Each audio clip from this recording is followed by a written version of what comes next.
right. So, I wanted to make a video, particularly for everybody back home, well, in Denmark, who I don't see, obviously, because I'm in Bali, but also because of the particular time right now that we're in. I wanted to kind of tell everyone what it's like for us right now here being in Bali, a bit about why we're here at all, and yeah, just a bit of an update. I've gotten some questions before from friends about what it's like, and I thought maybe it would be of interest to others. This is not like any sort of official information, and I'm definitely not a source to be, I don't know, cited. This is just our experience being here. But yeah, I guess to begin answering the questions, I would start off by explaining a bit why we're here in the first place. We is me and my boyfriend to begin with. And we came here in August last year, or I came here to Bali in August last year because I went on leave from my job at the time on a 3-month leave, and I wanted to go to Bali. I had been here back like 5-6 years ago, something like that, and I really wanted to come back, always wanted to do that.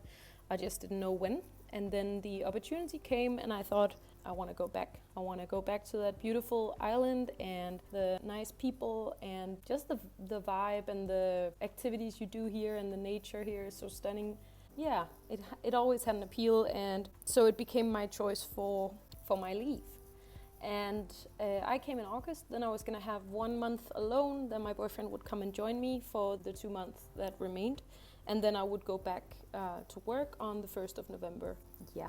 I was here for a month, and I could already feel pretty soon into that that I definitely made the right choice to come back to Bali. It felt really, really good being here, very peaceful and relaxing, which is something I definitely needed at the time. It was just great being back. I love it here so much. And when my boyfriend joined me, I think it only became better in a sense. Actually, towards the end of my leave, we ended up having some pretty serious conversations about, going back and if we even wanted to. That eventually led me to quit my job while I was on leave and actually stay in Bali. So, and I was sad to leave my work because I had really great colleagues and stimulating, challenging job that I was happy with, but it just felt really great to get out of the everyday life that I had had for quite a few years at that point and do something completely different. It felt very liberating, and I wasn't really ready to let that go. So I took the consequence and quit my job, which was a very, very big step for me and a difficult decision, I think, but an important one, and one that I'm happy I made it. But yeah, it took a lot of consideration, a lot of journaling. So anyway, we stayed here for as long as our visa at the time allowed us, which was half a year. So that meant we came back to Denmark in the end of January 2020. So we celebrated Christmas and New Year's here. That was great and made a lot of great friends. We had a lot of visitors actually, which was quite a surprise. A lot of friends that happened to be coming through at the time, and also our families ended up deciding coming here for Christmas. So that was really, really special, very nice. And also actually the first time that my boyfriend's parents and my parents met each other. So that was really special to do that here, and it went really well. So end of January, we come back to Denmark. We were going to be home for a month. We had actually already decided that we wanted to go back to Bali as soon as we had been out of the country, because for visa reasons you have to do that. It had been half a year at that point, so it would be nice to see friends and family and just be in Denmark for a little bit.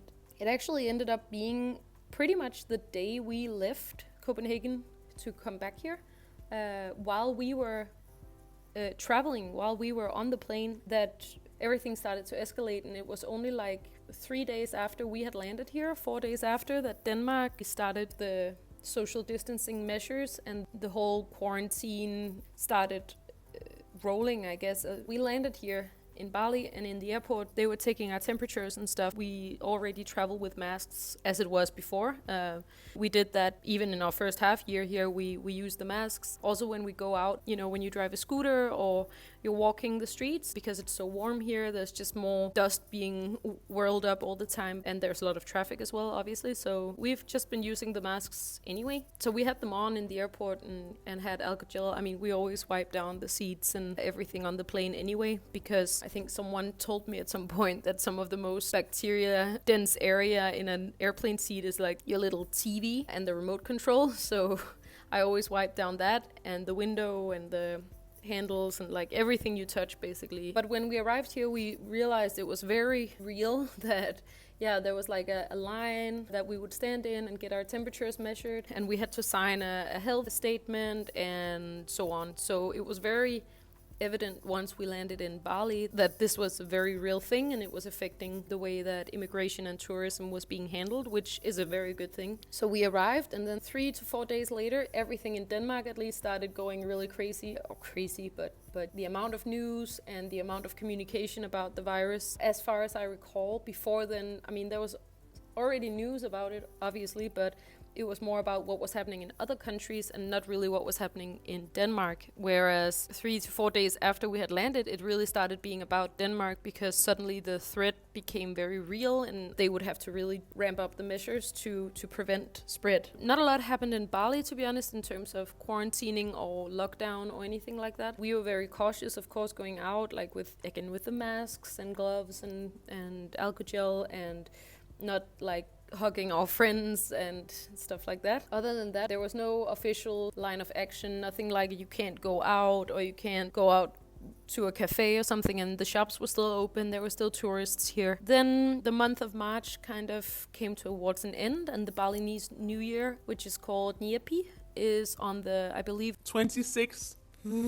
of March. We were going to celebrate that in Munduk. We were going on a scooter ride up there. We have been based in Ubud for quite a while, but during March our plan was to go north and explore the northwestern part of the island, because we haven't really spent a lot of time there during the first 6 months that we were here. So we really wanted to check out Munduk and Permutaran, I believe it's called, and the West Bali National Park, which looks amazing and is situated in the very upper left-hand corner of Bali when you look on the map. Yeah, so that was the plan. So we were in Munduk during Nyepi, where there's already an enforced lockdown. Nyepi is meant to be a silent day. It's a day where the Balinese stay indoors and you don't do anything. You're supposed to do nothing on Nyepi. You're supposed to relax with your family and just stay indoors and not have any parties, not have any crazy music, or just meant to do indoor activities, really. It's meant to be a resting day. And what the government did then was that they decided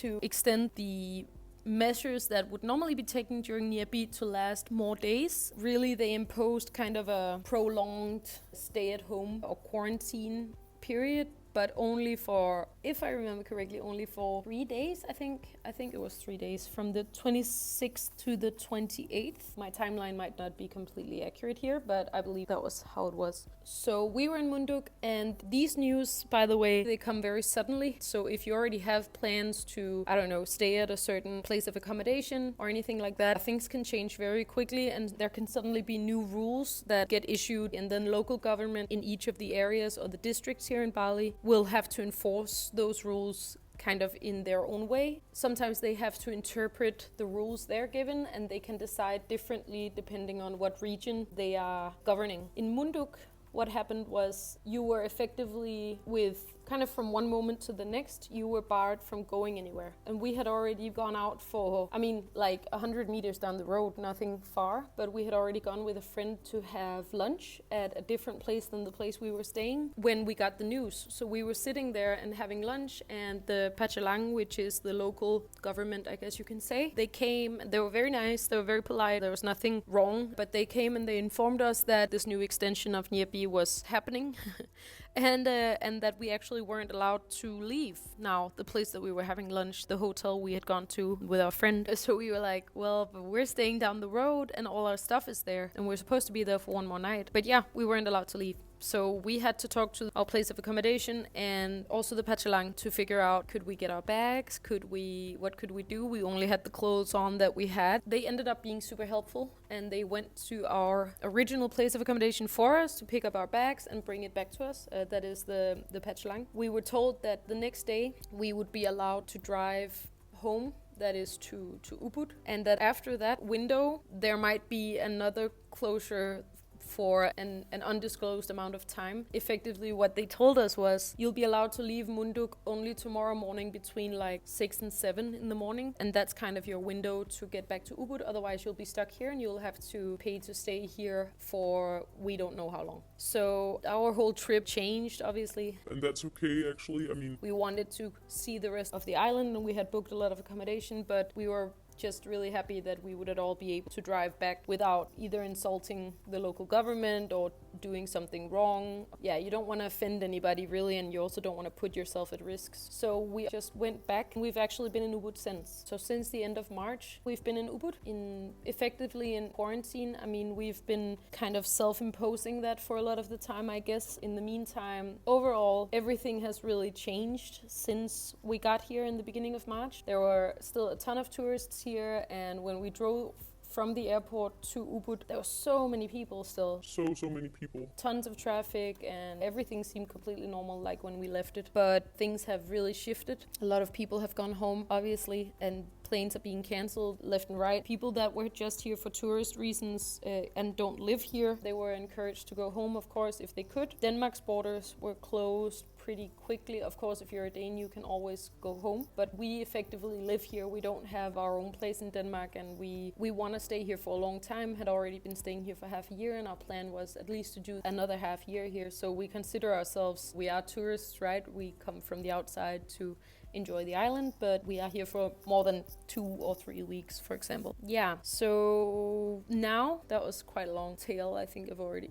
20 minutes. Oh my god, I'm gonna edit this down. Approximately 10 hours later. I also wanted to answer what it's like being here now and why I think there are some positives to it, and also some of the more difficult things. What it's like right now for us is, I mean, as I said, we've been effectively self-quarantined. We've stayed at the place we live and just been there. We only go out for groceries, and we try to limit that. We sometimes order takeaway from places. Yeah, I'm trying to think what else. I mean, we don't really do a lot outside. We stay here and we're on our computers, do some creative projects, and do a bit of work. Yeah. Today we had to move places because our stay at the other place ran out. So we've moved today, and that's the most relocating we've done in a month. But it was a very quick move. We've literally moved 15 minutes away from where we were before. So that's great. We're here and it's completely empty. I mean, that's the biggest change. There are no tourists on the street. The streets are quiet, which for inner city Ubud is extremely rare. Anyone who has been here in recent times will know that usually you can't walk on the sidewalks because there are too many people just crossing you all the time, and usually you have to like walk like this all the way down the main streets. But now it's just, it's like a ghost town, really. For us, I mean, the positive of the situation is that we're spending a lot of time together as a couple. When we started self-quarantining, we've been free to drive if we want to go somewhere. We've been free to go out if we want to, but we've just chosen not to do that to protect ourselves and others.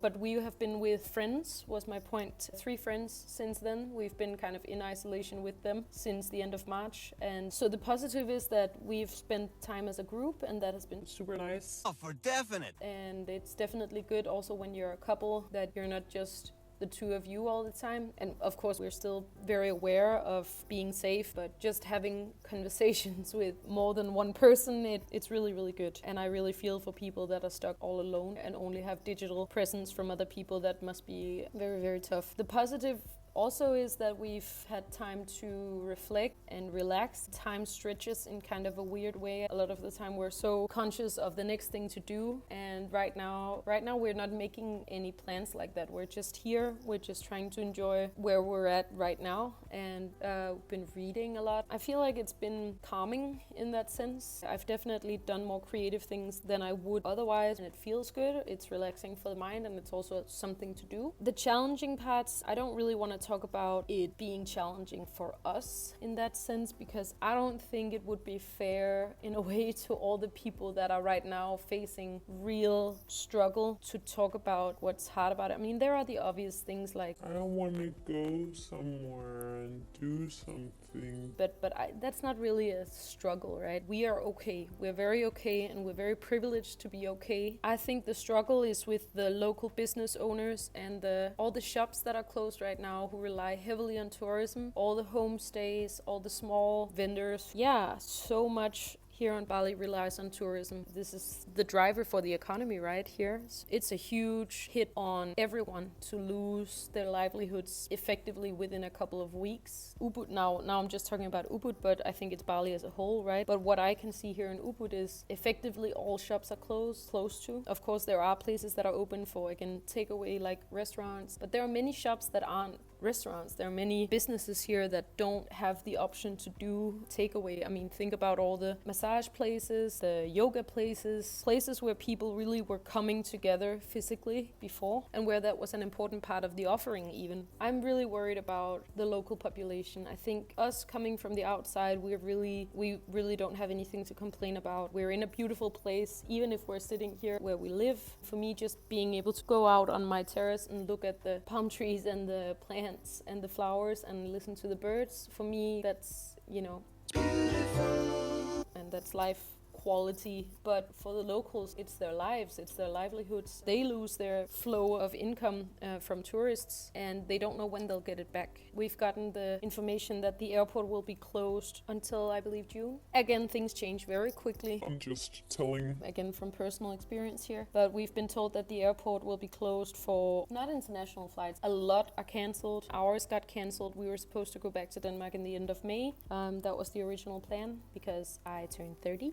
I was gonna have a party and everything is cancelled, which is, again, very small thing compared to what the world is going through right now. But nonetheless, the good thing is, I guess I'll never forget my 30th birthday because of all of this. Yeah, anyway, all domestic flights are cancelled. Feeling fortunate not to be stuck on a small island somewhere, shut off from the opportunities that we have in Bali, which is, there are still clinics, there are still places to go if you need help, and there are pharmacies and food shops, obviously, and all that. Yeah, that kind of takes us up to now. I just wanted to start making these types of videos. Not only just talking, like I hope to be able to come up with some more creative ideas for showing you a bit about what I do here, because I want to keep people at home kind of updated. I know it's weird having someone who's on the other side of the world in a way. It's very hard to know what's going on and are we okay, and I can say that we are very okay. For definite. We're very cautious, go out as little as at all possible. We only go out really for food, and then occasionally simply to yeah.